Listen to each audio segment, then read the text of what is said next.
first of all, welcome to Aix-en-Provence.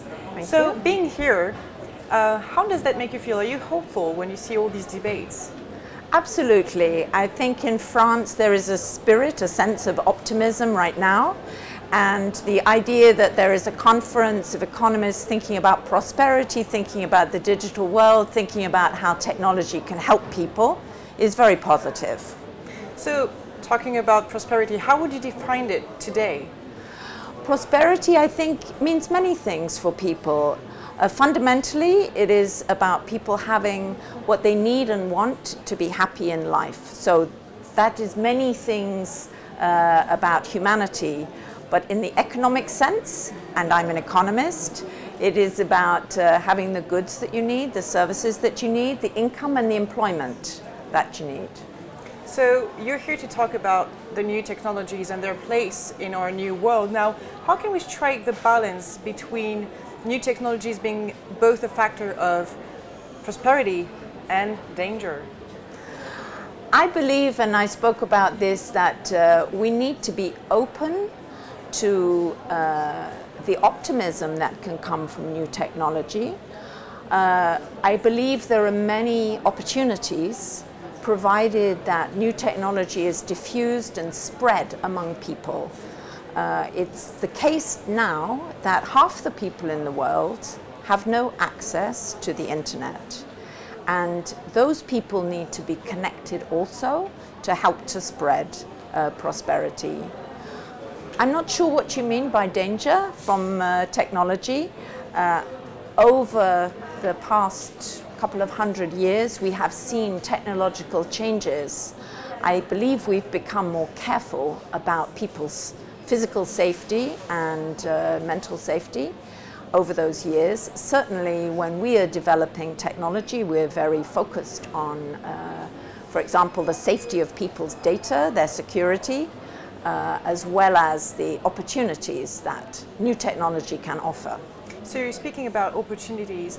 How can new technologies be a major medium to create jobs and recover from, as we've seen in 2008, such economic crisis? That's a very important question. And in France, I believe there are a lot of opportunities for the digital economy to help to support jobs and growth. We at Google talk about a growth engine or Grow with Google, where we help small and medium-sized businesses to develop enough skills to have a website so that they can sell their goods and services online. This is a very important way to spread prosperity.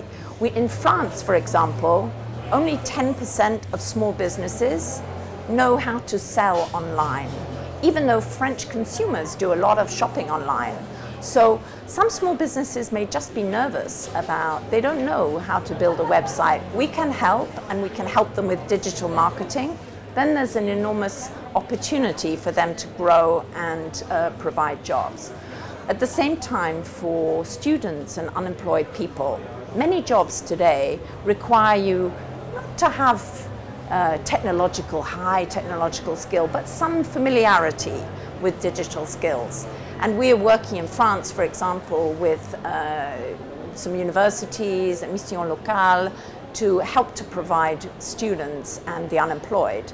And this is an important part of giving people the skills in order to find jobs and employment. You speak a lot about France, and it's interesting because we're in a new dynamic with Europe, and we are changing our world, and Europe is changing and trying to find a new position with the world, with the United States, China emerging. How can we thrive even better towards this global prosperity? Well, just sticking to the issue of technology and the digital economy, because there are many elements, of course, for Europe.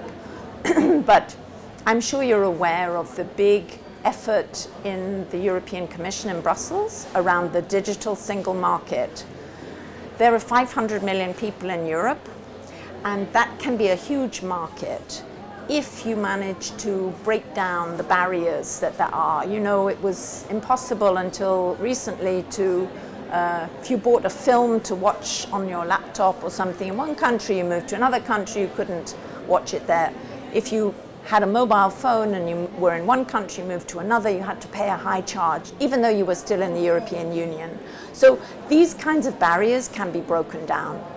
What you have to be a little careful of is to avoid to set up new barriers that can make it difficult, because Europe, I think, has entrepreneurs, but these entrepreneurs have not yet, in most cases, grown very large, and you want to provide that opportunity for them.